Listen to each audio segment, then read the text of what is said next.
Assalamualaikum warahmatullahi wabarakatuh. Bismillah, alhamdulillah, wassalatu wassalamu ala rasulillah, nabiyina al-karim al-mustafa wa mawala Sayyidina Muhammad ibn Abdillah, salatullahi wassalamuhu, balagha risalah wa addal amanah wa nasahal ummah wa jahada fillahi haqqa jihadih hatta tarakana alal bayda lailuha kanahariha la yazigu anha illa halik. Salatullahi wa salamuhu wa ala alihi wa sahbihi wa man tabi'ahum bi ihsanin wa jihadin wa ittiba'in ila yaumiddin. Qala Allah Ta'ala fi Qur'anil Karim, ya ayyuhalladzina amanu taqullaha haqqa tuqatih wa la tamutunna illa wa antum muslimun. Wa qala ta'ala, ya ayyuhan nasu taqu rabbakumul ladzi khalaqakum min nafsin wahidah wa khalaqa minha zawjaha wa bassa minhuma rijalan katsiran wa nisaa'a wattaqullaha alladzi tasaaluna bihi wal arham innallaha kana 'alaikum raqiba. Wa qala ta'ala, ya ayyuhalladzina amanu taqullaha wa qulu qawlan sadida yuslih lakum a'malakum wa yaghfir lakum dhunubakum wa may yuti'illaha wa rasulahu faqad faza fawzan 'azima. Amma ba'du. Rabbi israh li sadri wa yassir li amri waluqatam min lisani yafqahu qawli ba'da. Barakallahu fiikum. Alhamdulillah, segala puji bagi Allah Subhanahu wa taala yang telah melimpahkan nikmatnya kepada kita, yaitu nikmat iman wal Islam, yang mana dengan kedua nikmat tersebut kita masih diberikan kesehatan oleh Allah Subhanahu wa taala dan kekuatan dalam rangka sedikit mempelajari agama Allah dan berusaha untuk mengamalkan sunnah Rasulnya sallallahu alaihi salatu wassalam. Salat dan salam kita curahkan kepada Nabi besar kita Muhammad sallallahu alaihi salatu wassalam beserta para keluarganya, para sahabatnya dan pengikutnya. Taib. Barakallahu fikum. Kita akan lanjutkan pembahasan kita syarah Masail al-Jahiliyah li fadilati Syekhina Shalih Fauzan hafizallahu taala. Alhamdulillah, kita sudah sampai kepada masalah yang keempat, yaitu berkenaan dengan at-taqlidul a'ma wa madaruhu, taklid buta dan bahayanya. Maka sebelum kita masuk kepada pembahasan masalah yang keempat, maka perlunya kita sedikit mengulas pembahasan yang lalu, yaitu berkenaan dengan masalah yang ketiga, di mana kebiasaan jahiliyah orang-orang terdahulu, mereka menganggap bahwasannya tunduk, patuh dan taat kepada pemerintah merupakan sesuatu yang hina, sesuatu yang rendah, sesuatu yang membuat mereka terhina di hadapan kaumnya. Dan hal ini adalah bertentangan dengan apa yang telah diajarkan oleh Rasul kita yang mulia sallallahu alaihi wasallam, di mana Rasul memerintahkan agar umat Islam taat dan patuh kepada pemimpinnya yang sah di antara mereka. Bahkan Rasul mempertegasnya dan mengulangnya di dalam beberapa hadis yang telah dijelaskan oleh Rasul kita yang mulia alaihissalam, di antara hadis yang menegaskan bahwasannya keharusan seorang muslim untuk taat dan patuh kepada pemimpin, di mana Rasul yang mulia sallallahu alaihi wasallam bersabda dalam hadis yang sahih yang telah diriwayatkan oleh Imam Muslim bahwasannya Allah Subhanahu wa taala akan ridha terhadap manusia dengan 3 hal. Yang pertama yang sudah kita jelaskan pertemuan lalu, an ta'buduhu wa la tusyriku bihi syai'a. Ini hendaklah setiap manusia menyembah Allah dan janganlah menyekutukan Allah dengan sesuatu apapun. Kalau manusia mengamalkan hal ini, mengerjakan hal ini, maka Allah ridho terhadap dirinya. Ini yang pertama. Kemudian yang kedua, Allah ridho terhadap hambanya, yaitu wa an ta'tasimu bihablillahi jami'a wa la tafarraqu. Maka hendaklah mereka berpegang teguh di atas tali agama Allah yang kuat secara berjamaah, dan janganlah bercerai-berai di antara mereka. Ini wasiat Allah terhadap hambanya jika kita diinginkan atau kita menginginkan Allah cinta kepada kita. Adapun yang ketiga dijelaskan wa an tanasahu man la wallahu Allahu amrakum. Maka hendaklah kalian, yaitu saling menasihati, saling tanasuh di antara kalian, yaitu di antara pemimpin dengan rakyatnya dalam urusan kepemimpinan di antara mereka. Taib. Ini 3 hal ini adalah hal yang diharuskan bagi kita untuk apa? Untuk diamalkan agar Allah ridho terhadap kita. Taib, barakallahu fikum.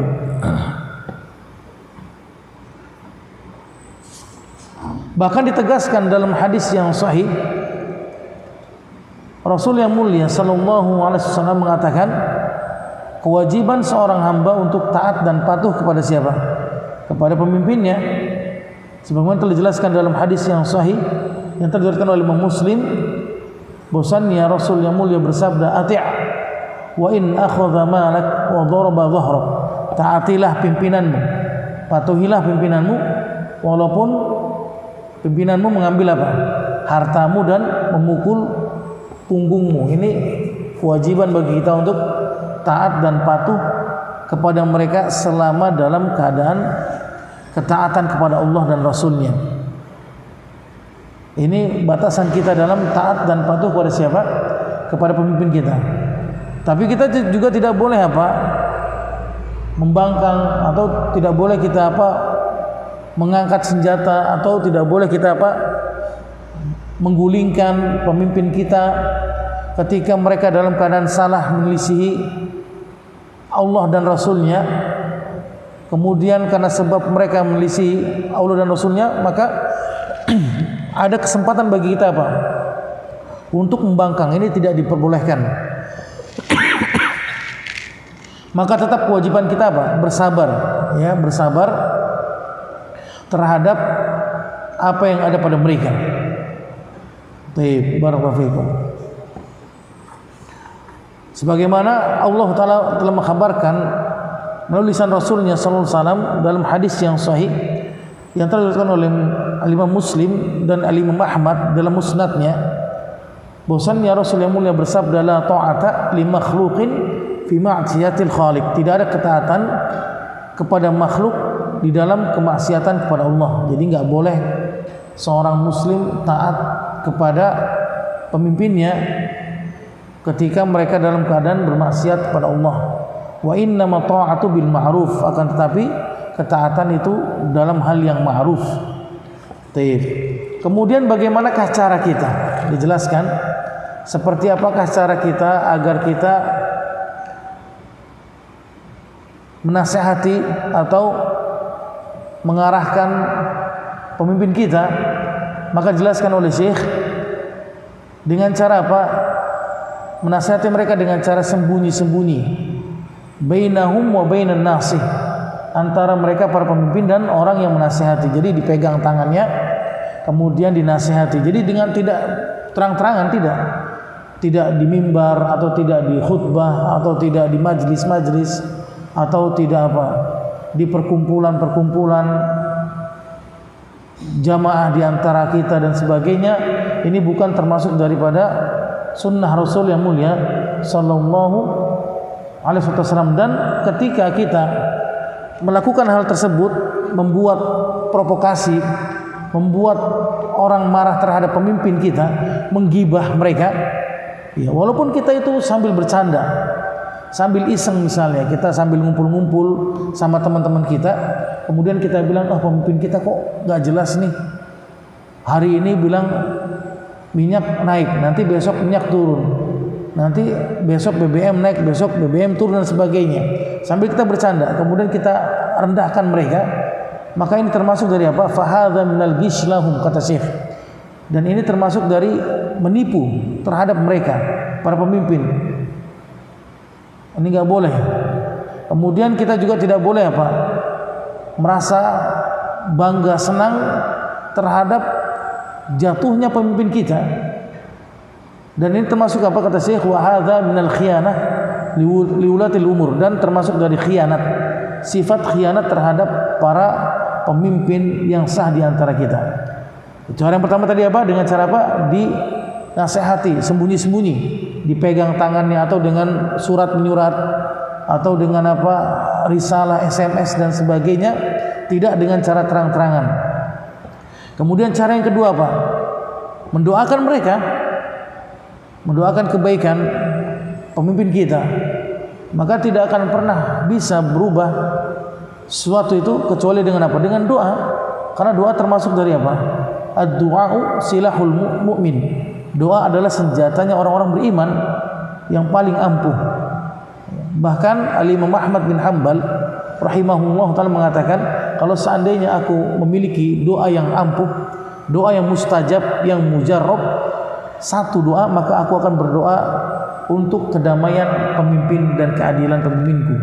Ini menunjukkan bahwasanya apa? Pentingnya pemimpin. Kalau pemimpin kita adil, kalau pemimpin kita itu damai, tentram, kemudian dia tidak berpihak, tidak suka menzolimi, maka yang akan merasakan dampak positifnya adalah siapa? Rakyatnya, bukan orang lain. Nah, ini keutamaan dari pemimpin yang baik. Baik, barakallahu fikum. Kemudian pembahasan yang kita bahas pada pertemuan yang lalu, yaitu bagaimana kalau seandainya di sini, kata Syekh, ada dua pilihan, ya, pemimpin yang fasik tapi kuat dia dari segi militernya, tapi dia fasik orangnya, suka bermaksiat, tapi dia militernya kuat, kemudian strateginya kuat, politiknya kuat. Dengan pemimpin yang soleh tapi lemah dia. Nah, ini ada dua pilihan, kata Syekh. Maka yang mana yang lebih baik untuk kita jadikan sebagai pemimpin kita? Kemudian Syekh menjelaskan, al-fasiqul qawi, adapun pemimpin yang fasik, yang kuat politiknya, kemudian hubungan bilateralnya, kemudian dari segi strateginya dan sebagainya, ini lebih utama. Kenapa? Li'anna fisqahu ala nafsihi, karena kefasikannya itu dampaknya menimpa atas dirinya saja. Antum paham gak maksudnya? Jadi kalau pemimpin yang fasik, yang suka berbuat dosa dan kemaksiatan, mohon maaf ya, misalkan dia suka mabuk-mabukan, atau dia misalkan suka apa? Suka berbuat judi, atau suka minum khamr, itu kefasikannya itu kembali kepada dirinya. Tapi dia kuat dalam militer, kemudian dia peduli, kemudian dia hubungan antar negaranya nih bisa diperbagus oleh dia dan sebagainya. Ini bisa apa? Menguatkan kaum muslimin. Adapun pemimpin yang dia soleh, yang dia taat beribadah kepada Allah, ini kesolehannya ketaatannya ini kembali kepada dirinya, bukan kembali kepada siapa? Kepada rakyatnya. Tapi dia lemah, dia nggak ngerti masalah apa politik, nggak ngerti masalah strategi, nggak ngerti masalah negara, nggak paham dia. Jadi bagaimana kalau nggak paham? Maka akan disetir oleh siapa? Oleh orang yang ada di belakang mereka. Benar nggak? Ini yang terjadi di antara kita. Nah, orang yang nggak paham, terlihat baik dari segi casingnya, orang yang soleh, baik, kemudian orangnya lembut, kemudian tawadhu, tapi dia nggak paham masalah-masalah politik, masalah-masalah negara dan sebagainya, bagaimana memajukan ekonomi negara dan sebagainya, nggak paham dia. Maka apa yang terjadi? Orang yang di belakangnya akan apa? Menyetir dirinya. Barakallahu fiikum. Ya, tinggal antum pilih saja yang mana yang terbaik. Maka Rasul yang mulia SAW memerintahkan agar kita taat dan patuh pada mereka dalam keadaan yang hak dan dalam keadaan yang ma'ruf. Maka kita masuk pada pembahasan yang keempat, masalah yang keempat, taqlidul a'ma wa madharuhu, taklid buta dan bahayanya. Berkata Syekh Muhammad At-Tamimi rahimahullahu taala di dalam matanya, beliau mengatakan inna dinahum mabniyun ala usulin a'zamaha at-taqlid. Sesungguhnya agama mereka, siapa di sini? Agama orang-orang musyrikin, orang-orang jahiliyah, orang-orang kafir, dibangun di atas asal atau dibangun di atas pondasi yang terbesar. Pondasinya adalah apa? Taklid. Ini pondasi orang-orang kafir. Jadi usul yang dibangun di atas agama mereka apa? Taklid buta. Fahuwal qa'idatul kubra, maka hal itu adalah termasuk dari kaidah yang terbesar li jami'il kuffar, bagi setiap kufar, orang-orang kafir, baik musyrikin maupun orang-orang Yahudi dan Nasrani. Kenapa? Awwalihim wa akhirihim, dari zaman dahulu sampai akhir zaman ini sama, enggak ada bedanya, kata para ulama. Kama qala Allah Ta'ala, sebagaimana Allah Ta'ala berfirman di dalam Quran surat Az-Zukhruf ayat 23, Allah Ta'ala berfirman, wa kadzalika ma arsalna min qablika fi qaryatin min nadhirin illa qala mutrafuha inna wajadna aba'ana ala ummatin wa inna ala asarihim muqtadun. Maka demikianlah kata Allah Subhanahu wa taala, tidaklah kami mengutus sebelum engkau wahai Muhammad di suatu negeri, di suatu kampung, min nadhirin, dari seorang yang memberi peringatan, illa qala mutrafuha, kecuali akan berkata orang-orang yang kaya. Ini orang-orang yang sombong, ini biasanya orang-orang yang Allah berikan kekayaan, orang-orang yang Allah berikan apa? Kemewahan, pangkat, jabatan, kedudukan. Ini mereka merasa dirinya apa? Wah, hebat di antara kaumnya. Apa kata mereka? Inna wajadna aba'ana ala ummatin, sesungguhnya kami menemukan atau kami mendapati bapak-bapak kami, yaitu mereka menganut suatu agama, kata mereka. Wa inna ala asarihim muqtadun, dan kami adalah pengikut jejak dari agama nenek moyang kami. Nah, ini jawaban dari mereka siapa? Orang-orang musyrikin. Ketika Allah menawarkan melalui lisan Rasulnya agar apa? Agar kembali kepada Al-Quran dan Sunnah, agar mereka memeluk Islam, agar mereka mengikuti ajaran Tauhid. Apa kata mereka? Orang-orang yang kaya ini, orang-orang yang memiliki kekuasaan, kemampuan dan memiliki kekuatan, mereka yang paling tinggi, yang paling apa? Yang paling dominan di antara yang lainnya. Ini kebiasaan kita, benar nggak? Bahkan ada nggak penyakit jahiliyah di antara kita? Ada. Orang-orang yang Muslim, orang-orang yang Allah berikan hidayah pun juga ada, merasa dirinya punya kemampuan, merasa dirinya paling banyak nyumbang. Kemudian dia merasa, wah ini aneh, harus dihormati dong, kan aneh yang banyak nyumbang dan sebagainya. Ini termasuk dari apa? Penyakit jahiliyah yang harus kita tinggalkan, karena sama dengan apa yang dikatakan oleh mereka. Barakallahu fikum. Ditegaskan dalam firman yang lain, Allah Ta'ala berfirman dalam Al-Quran surat Luqman ayat 21, wa idza qila lahum ittabi'u ma anzalallah Maka ketika dikatakan kepada mereka, siapa? Orang-orang musyrikin, ittabi'u ma anzalallah, maka ikutilah oleh kalian apa yang Allah turunkan atas kalian. Qalu, maka mereka mengatakan apa? Bal nattabi'u ma wajadna alaihi aba'ana. Tidak, kami tidak akan mengikuti apa? Ajaran engkau wahai Muhammad, akan tapi kami mengikuti apa? Apa yang kami dapati dari ajaran nenek moyang kami. Awalau kana syaitanu yad'uhum ila adzabis sa'ir.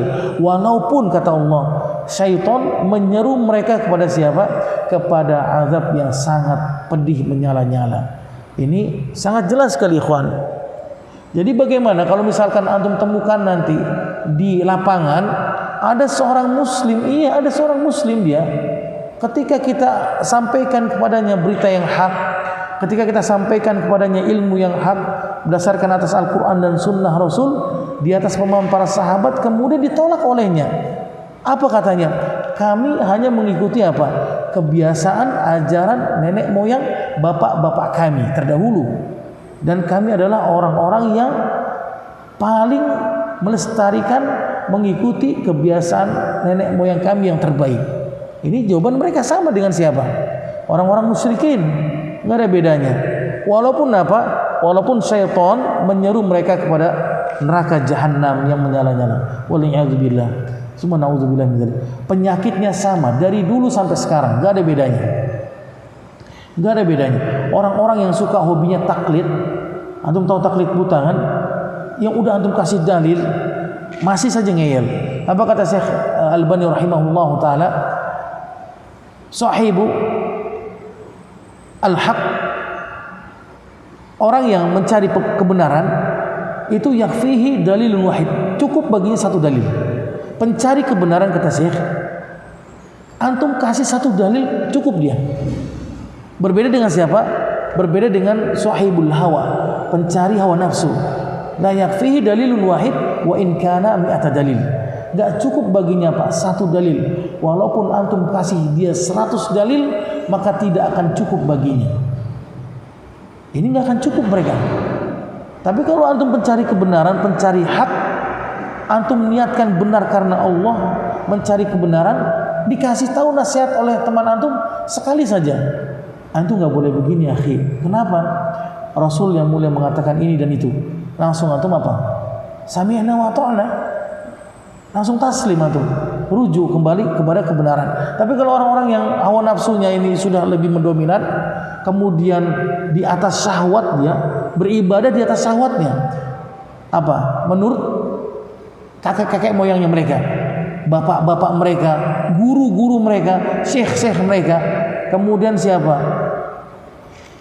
Terdahulu mereka ini, maka apa? Akan tertutup oleh mereka mata hati kebenaran baginya. Taib, barakallahu fiikum.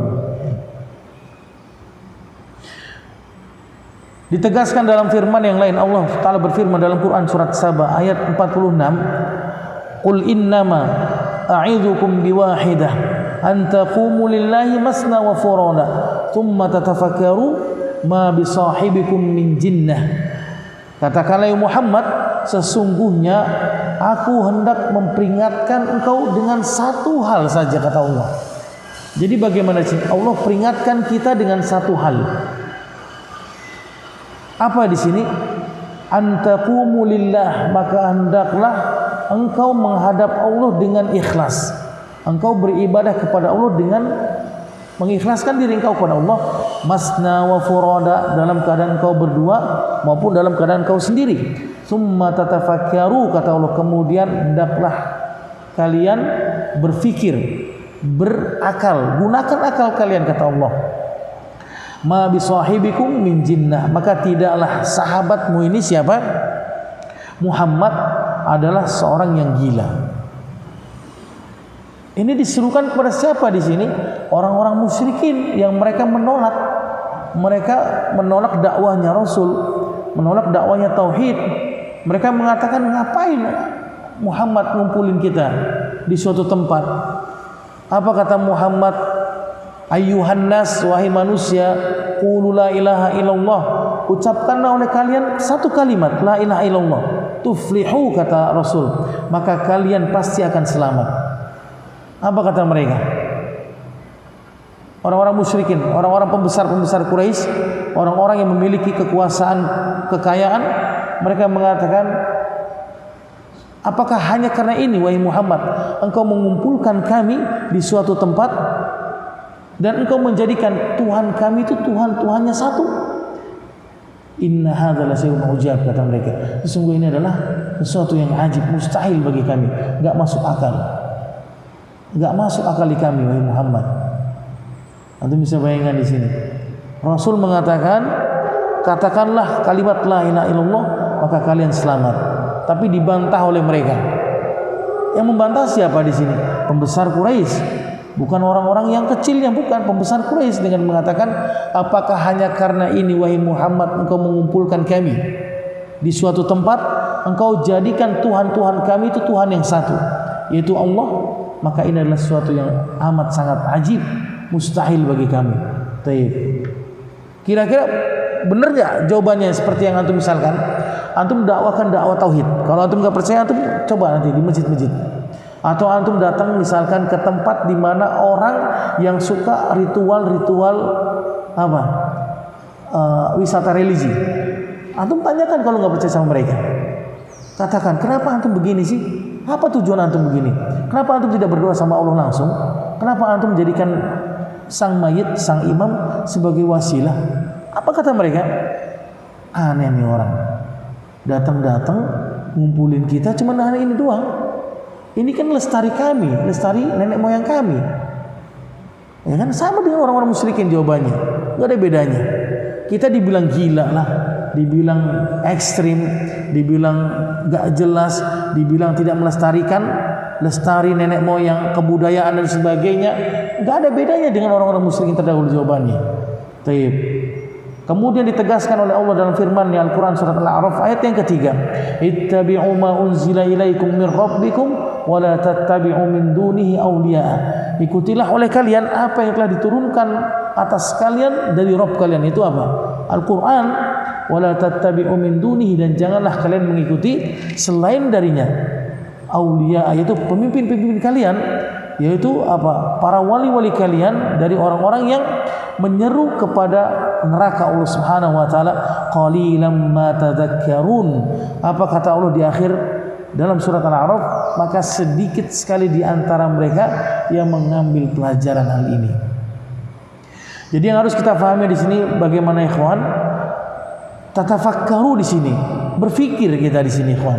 Kita diperintahkan oleh Allah apa? Berfikir, berakal, berfikir, tazakkar, mengambil pelajaran, gunakan akal kita di sini ikhwan. Ya, kalau bisa nanti misalkan antum ketika antum berdialog dengan orang-orang yang hobinya, sukanya apa? Berbuat menyimpang dari sunnah Rasul, antum katakan, kenapa antum nggak berfikir? Kenapa antum tidak menggunakan akal antum? Kenapa antum tidak mengambil pelajaran? Bukankah Allah mengatakan, fa idza sa'alaka ibadi anni fa inni qarib. Apabila bertanya hambaku, maka katakanlah apa? Aku dekat. Falyastajibu li wal yu'minu bi. Maka kalau kalian minta, maka mintalah kepadaku, kata Allah. Apakah Allah mengatakan kalau engkau minta, mintalah kepada siapa? Muhammad sebagai wasilah? Tidak ada. Terus ajaran siapa yang diikuti oleh kalian? Berfikir di sini, kata Allah. Ini nasihat ini ikhwan. Dalam Quran surat Saba ayat 46 ini mengandung unsur nasihat yang telah dijelaskan oleh Syekh Shalih Al-Utsaimin dalam kitabnya Syarah Riyadhus Shalihin. Maka hendaklah kita berfikir, tafakkur. Ini banyak sekali ayat-ayat Allah yang mengatakan afala ta'qilun, tidaklah kalian berfikir, tidaklah kalian berakal, tidaklah kalian menggunakan akal kalian, tidaklah kalian mengambil pelajaran. Karena harus kita ketahui ikhwan, orang yang cerdas ini beda dengan orang yang berakal. Loh kok bisa Ustaz? Bisa. Orang yang cerdas belum pasti dia berakal. Kenapa? Banyak orang yang cerdas tapi apa? Tidak berakal, tidak beradab terhadap Allah dan manusia. Benar nggak? Dia cerdas, dia pinter dia, tapi nggak ada adabnya, tidak menggunakan akalnya, berbuat semaunya dia, kemudian durhaka sama Allah. Oh, udah, kalau orang yang seperti itu udah nggak sholat, antum banyak lihatlah muka-muka orang-orang yang nggak sholat itu seperti apa, antum bisa melihatnya. Udah nggak takut sama Allah mereka. Kalau udah ngomongin masalah agama langsung di stop sama dia. Nggak berpikir dia, tidak apa menggunakan akalnya. Tapi kalau orang yang berakal, kata Syekh, dia menggunakan akalnya, maka ini lebih baik daripada orang-orang yang cerdas, walaupun sejatinya dia tidak cerdas. Tapi dia berakal, maka dia lebih mulia daripada orang-orang yang cerdas. Barakallahu fiikum. Ini banyak sekali ayat-ayat Allah Subhanahu wa taala yang mengharuskan kita untuk berpikir, dan di mana Allah memperingatkan kita dengan satu hal dengan satu peringatan, dengan satu nasihat yang harus kita ingat adalah maka hendaklah kita menghadap Allah, beribadah kepada Allah dengan mengikhlaskan diri kita kepada Allah Subhanahu wa taala. Barakallahu fiikum. Maka dijelaskan oleh Syekh Shalih Fauzan hafizallahu taala, innahum la yabnuna dinahum ala ma ja'at bihi Rasul alaihi salatu wassalam. Mereka tidak membangun pondasi usul dalam beragama mereka itu di atas Rasul yang mulia sallallahu alaihi wasallam. Wa inna ma yabnuna dinahum ala usulin ahdatsuhum min indi anfusihim. Akan tapi mereka membangun pondasi agama mereka dengan mereka sendiri, semau mereka sendiri yang ada pada mereka dan hawa nafsu mereka. Wala yaqbaluna tahawwala anha, dan mereka tidak menerima perubahan, mereka tidak menerima masukan. Kalau kita bilang, akhi afwan, kenapa sih begini, kenapa sih begitu, langsung mereka tolak. Ini sama dengan siapa? Dengan sifat karakternya orang-orang jahiliyah terdahulu. Karena tadi dijelaskan sifatnya orang-orang jahiliyah tidak mau menerima perubahan. Pokoknya selama yang datang dari nenek moyang kita, dari bapak-bapak kita, itu yang terbaik bagi kita. Peduli amat mau orang ngomong mau orang menyalahkan kita, yang penting itu adalah ajaran lestari dari agama nenek moyang kita. Wa minha, dan diantaranya at-taqlid, yaitu mereka kebiasaan adalah taklid. Wa huwa al-muhakah, dan mereka biasa suka dengan kisah-kisah hikayat palsu, dongeng. Ini orang-orang kayak gini suka banget. Kata Syekh, jujur nggak? Jujur kalau itu nggak percaya, tanya dengan mereka. Mereka suka dengan dongeng-dongeng palsu, hikayat-hikayat yang membuat orang itu merasa terenyuh. Kemudian orang-orang aneh yang menurut mereka itu masya Allah taala orang-orang soleh, tapi orang-orang aneh bagi kita ini. Ini suka mereka kisah-kisah bualan, kisah-kisah khurafat, takhayul, senang mereka itu. Ini ajaran-ajaran ini sama seperti dengan ajaran orang-orang musyrikin, bi an yuqallida ba'dhum ba'dha, di mana mereka saling taklid, saling fanatik buta di antara mereka. Wa in kana al-muqallad la yasluh lil qudwah, walaupun orang yang ditakliti, walaupun orang yang difanatiki ini enggak layak dia untuk dijadikan panutan. Ada enggak kira-kira? Ada enggak kira-kira ini kebiasaan sebagian kita dari orang-orang muslimin yang mereka menjadikan orang panutan mereka ini enggak layak? Aneh kita. Orang kayak gini kok dijadikan panutan, diambil ilmunya, kemudian didengar, kemudian diikuti. Orang kayak gini ya, masya Allah taala. Ini sama dengan siapa? Dengan orang-orang jahiliyah. Sebagaimana Allah Taala berfirman yang kita jelaskan tadi dalam Quran surat Az-Zukhruf ayat ke-23, di mana demikianlah kata Allah, tidaklah kami mengutus sebelum engkau Muhammad dari suatu negeri, yaitu seorang yang pemberi peringatan, kecuali orang-orang yang diberikan kemewahan, orang-orang yang kaya di antara mereka mengatakan inna wajadna aba'ana ala ummatin, sesungguhnya kami menemukan atau kami mendapati ajaran bapak-bapak kami, yaitu menganut suatu agama, wa inna ala asarihim muqtadun, dan kami adalah pengikut jejak-jejak mereka yang terbaik. Ini ucapannya sama dengan kita ini. Barakallahu fiikum. Yang dimaksud dengan mutrafuha itu yaitu ahlur rafahiyah wal mal, orang-orang kaya, orang-orang yang banyak uang, orang-orang yang lebih hartanya. Kemudian mereka kebanyakan orang-orang kaya ini ahlus syarr, kata Syekh. Mereka orang-orang yang suka berbuat dosa, suka berbuat kemaksiatan, dan enggan untuk menerima kebenaran. Ini penyakit dari orang-orang kaya. Antum mau jadi orang kaya? Penyakitnya gitu orang-orang kaya. Kenapa? Karena mereka sombong, punya harta, punya uang, punya kedudukan. Ini kebanyakan mereka apa? Orang-orang yang tidak menerima kebenaran. Berbeda dengan siapa kata Syekh? Berbeda dengan orang-orang yang lemah, orang-orang yang fakir. Kebanyakan mereka adalah tawadhu. Kalau kita nasihati langsung terima dia. Ini orang-orang yang lemah ya.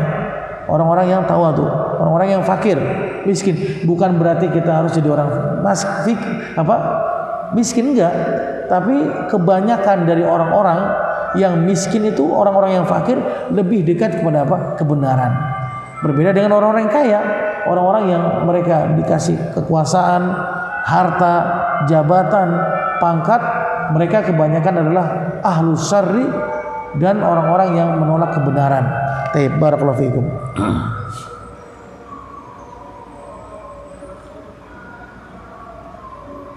Apa kata mereka? Lasna bihajatin ilaikum ayyuhar rusul. Kami enggak butuh terhadap kalian wahai para rasul. Ini jawaban mereka ini. Yaz'umuna anna hadza yaghnihim an ittiba'i rusul. Mereka menyangka orang-orang musyrikin, orang-orang yang Allah berikan kekayaan, ini udahlah, cukuplah kami lah dengan harta kami, kekuasaan kami, kedudukan kami enggak butuh mengikuti para rasul dan nabi. Fahadha huwa taqlidul a'ma, maka inilah yang dikatakan sebagai apa? Taklid buta. Ini termasuk dari perkara jahiliyah. Taib. Adapun yang dimaksud dengan taklid yang baik, nah ini lawan dari taklid buta. Tadi taklid yang buta, sekarang taklid yang baik. Apa kata Syekh? Fahadha yusamma ittiba'an wattidaan. Maka dinamakan dengan mengikuti dan mencontoh. Sebagaimana Allah berfirman dalam Quran surat Yusuf ayat 38, wattaba'tu millata abai Ibrahim wa Ishaq wa Yaqub. Dan sesungguhnya aku telah mengikuti siapa? Millah, ajaran agama bapak-bapakku itu siapa? Ibrahim, Yaqub, Ishaq. Maka lana an nusyrika billahi min syai', dan tidaklah kami menyekutukan Allah dengan sesuatu apapun. Ini boleh kita taklid apa? Kepada kebenaran. Boleh kita taklid kepada apa? Kepada sesuatu yang mengikuti sunnah dan mencontoh sunnah. Ini boleh. Sebagaimana Allah Ta'ala berfirman dalam Quran surat At-Taubah ayat yang ke-100, was-sabiqunal awwalun minal muhajirin wal ansar walladzina ittaba'uhum bi ihsan. Ini termasuk taklid yang baik, yang terpuji. Dan orang-orang yang 10 dijamin masuk surga oleh Allah dari kalangan muhajir dan ansar, walladzina ittaba'uhum bi ihsan. Begitu pula orang-orang yang mengikuti mereka dengan apa? Dengan baik dan benar. Itu yang diinginkan oleh Allah.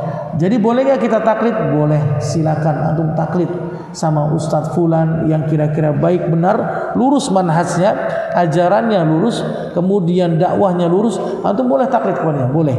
Dan ini tidak tercela dalam agama Islam. Karena Allah sendiri mengatakan dalam Quran surat apa? At-Taubah ayat ke-100, itu dalilnya. Ya, dalilnya kita dibolehkan taklid dalam kebenaran, kebaikan, itu Quran surat At-Taubah ayat ke-100 atau Quran surat Yusuf ayat 38. Ini dalilnya. Walihada qala Allah Ta'ala fi ahli jaliyah, oleh karena ini Allah berfirman menegaskan kepada orang-orang jahiliyah, wa idza qila lahum ittabi'u ma anzalallahu qalu, maka ketika dikatakan kepada mereka ikutilah apa yang telah Allah turunkan atas kalian, mereka mengatakan apa? Bal nattabi'u ma alfaina alaihi aba'ana.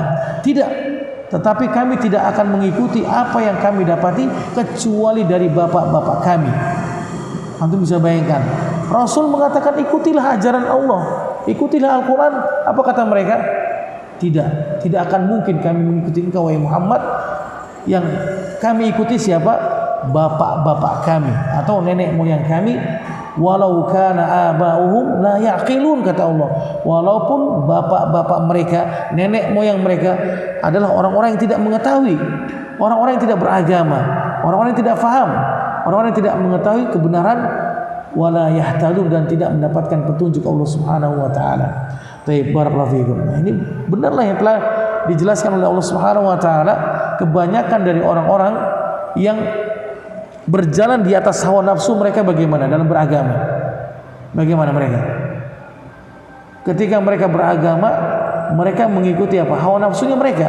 Mereka menjalankan agama mereka sesuai dengan ajaran bapak-bapak mereka dan nenek moyang mereka. Itu ajaran mereka yang wajib dilestarikan oleh mereka. Taib, barakallahu fikum. Walaupun apa? Walaupun nenek moyang mereka tidak mengetahui, tidak faham terhadap agama dan tidak mendapatkan petunjuk dari Allah Subhanahu wa taala. Taib, barakallahu fikum.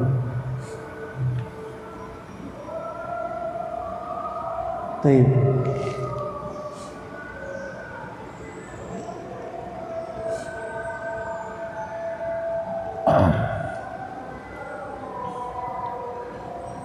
Barakallahu fikum. Kemudian dijelaskan oleh Syekh ketika beliau menafsirkan firman Allah Subhanahu wa taala dalam Quran surat Saba ayat 46 yang kita jelaskan tadi, Allah mewasiatkan, memperingatkan kepada kita satu hal. Apa? Antaqumu lillahi masna wa furoda, agar kita beribadah kepada Allah dengan ikhlas. Yaitu dengan apa? Tidaklah kita beribadah hanya kecuali kepada Allah saja. Baik kita berdoa, bertawassul, bernazar, kemudian berharap, kemudian kita beribadah, segala sesuatu kita curahkan hanya kepada Allah Subhanahu wa taala. Taib. Barakallahu fikum.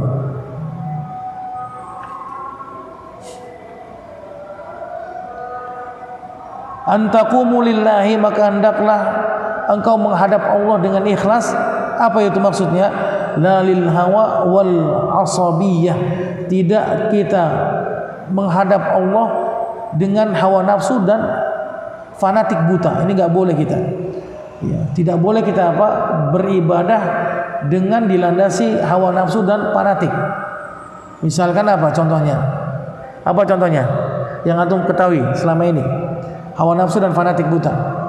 Antum jelaskan kepada mereka, misalkan nggak boleh merayakan ini, misalkan. Antum jelaskan dalilnya dari Al-Quran, Sunnah. Kemudian tidak pernah Rasulullah, para sahabat, para tabiin nggak pernah, para tabiin nggak pernah. Apa kata mereka? Mereka lebih mengikuti apa? Hawa nafsu dan fanatik buta mereka.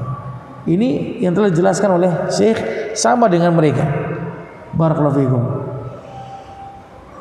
Baik dalam keadaan kita sendiri ataupun dalam keadaan kita berjamaah dengan kaum muslimin, maka hendaklah kita mengikuti apa yang Allah perintahkan kepada kita dengan ikhlas dan ittiba, mencontoh sunnah Rasul kita yang mulia alaihi salatu wassalam. Barakallahu fikum. Maka di akhir dari pembahasan kitab ini, pembahasan bab yang keempat, wa hadza yajibu ala kulli aqilin, maka wajib bagi setiap orang yang berakal. Tadi apa berakal di sini? Apa antum pahami di sini berakal? Orang yang menggunakan akalnya di atas apa yang telah diperintahkan oleh Allah dan Rasulnya, itu berakal. Jadi dia menggunakan akal ini untuk apa? Untuk berpikir, memahami apa yang Allah perintahkan dan Rasulnya. Ini orang yang berakal. An yanzura fi aqwalin nas, maka hendaklah dia melihat dari perkataan-perkataan manusia, wa yumayyizuha wa yafhasuha, dan dia memilih dan memilah dari perkataan-perkataan manusia, wa yaral khata' minas shawab, dan dia melihat dari perkataan yang salah kepada perkataan yang benar. Jadi enggak sembarangan dia apa? Ada enggak perkataan orang ambil baiknya, buang buruknya? Ini perkataan yang sangat buruk sekali, ikhwan. Jadi bagaimana kita dalam beragama, kita bilang ambil baiknya, buang buruknya? Tidak seperti itu. Berarti seakan-akan agama Islam itu apa? Seperti kita mengambil sesuatu dari tong sampah. Ya, antum kira-kira mau nggak kalau ana tawarkan antum makanan dari dalam tong sampah, misalkan Indomie goreng yang sudah dibungkus, kemudian ana bejek-bejek, ana remek-remek, ana lempar tong sampah, ana kasih ke antum, ana buka, mau nggak kira-kira antum? Mau nggak? Kenapa antum nggak mau? Tadi bukan karena antum mengatakan ambil baiknya, buang buruknya, ya kan? Kan selama belum dibuka oleh ana, benar nggak? Makanan itu masih ana tutup, cuma ana bejek-bejek aja, ana remek-remek, kemudian dimasukkan ke dalam tong sampah. Kira-kira mau nggak antum? Nggak mau kan? Masalah makanan saja, masalah perut saja kita masih memilih dan memilah, yang membahayakan bagi diri kita, membahayakan bagi kondisi tubuh kita. Kenapa masalah agama kita nggak memilih dan memilah? Ini yang pertanyaan besar bagi kita. Kita asal ngambil saja perkataan fulan, asal ngambil saja perkataan orang, nggak dipilih, nggak dipilah, mana yang benar, mana yang buruk, mana yang membahayakan diri kita. Ini berbahaya bagi kita, ikhwan. Maka gunakan akal kita, kata Syekh, agar melihat perkataan manusia, apakah ini baik, apakah ini buruk. Falyaqbal haq wa yurudul khata. Maka terimalah kebenaran dan tinggalkanlah keburukan atau tinggalkanlah kesalahan. Wala yahmiluhu at-taqlid a'ma, dan janganlah engkau memilih atau membawa taklid buta sehingga menjadikan tetap di atas kebatilan. Maka hal ini adalah hal yang sangat terlarang, tercela, menjadikan orang itu jauh dari kebenaran dan susah untuk berbuat kebaikan dan menerima sunnah karena sebab taklid buta. Ini sebab fanatik terhadap guru, ajaran nenek moyang, ini menyebabkan dirinya itu terhalang dari kebenaran dan susah untuk mendapatkan kebaikan karena sebab hal tersebut. Wallahu taala a'la wa a'lam. Barakallahu fikum. Ada pertanyaan silakan. Wallahu taala a'la wa a'lam.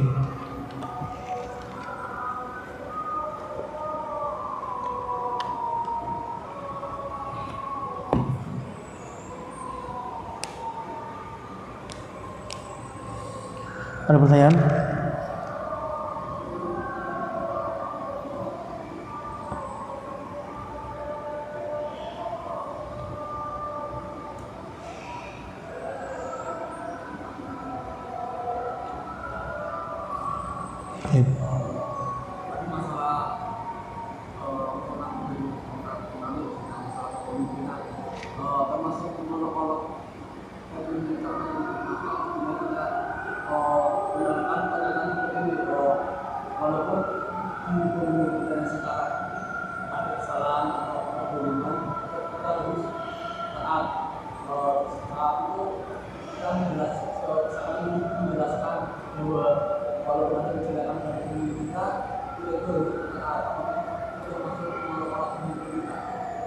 Contohnya gimana?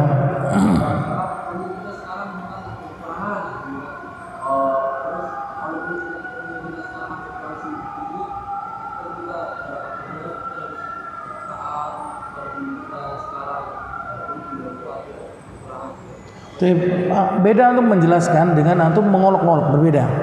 Ketika antum menjelaskan misalkan di majelis, ada orang yang mengolok-olok misalkan. Ada orang yang mengolok-olok pemimpin kita misalkan. Pemimpin kita, mohon maaf ya, ini ada contoh doang ya, kelemar-kelemar, leye-leye misalnya, lenje dan sebagainya. Terus bantah, nggak boleh seperti itu, ikhwan.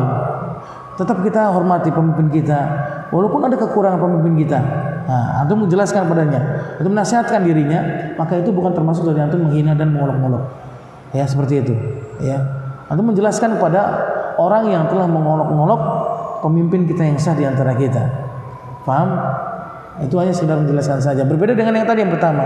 Kalau antum bilang, wah ini pemimpin kita nih nggak jelas nih, kayak banci, mohon maaf ya, anak nggak ini ya. Kemudian inilah segala macam leye-leye, lenje, kemudian acting ya dan sebagainya.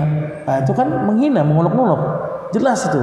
Kemudian ada teman yang bilang, nggak boleh gitu akhi, nggak boleh kita menghina pemimpin kita, karena termasuk dari usul. Ya, usul dari pokok usul Ahlussunnah wal Jamaah tidak boleh kita menghina, mengolok-olok pemimpin. Ya, seperti itu. Yang tadi sudah dijelaskan ya oleh para ulama, bagaimana caranya itu dengan cara kita menasihati mereka. Kalau ada kekurangan, kita surati mereka. Kemudian kalau tidak bisa, doakan mereka kebaikan. Seperti itu.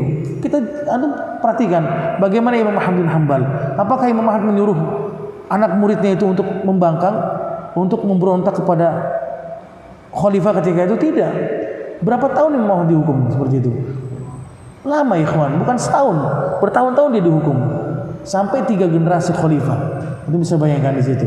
Tapi kesabaran Imam Ahmad maka membuahkan hasil yang mendatangkan hasil yang sangat baik. Bahkan dia dijuluki dengan apa? Imam Ahlussunnah wal Jamaah. Ya, Ansor Ahlussunnah wal Jamaah. Barakallahu fikum. Allahu taala naqib. Ada lagi silakan.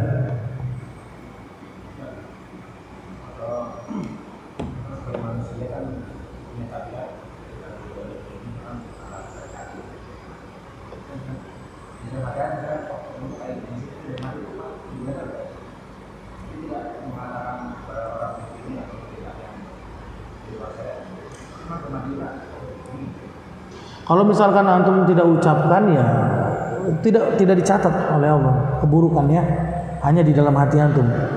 Bedanya dengan kebaikan. Ingat, kalau kebaikan antum berniat kebaikan itu dicatat satu kebaikan.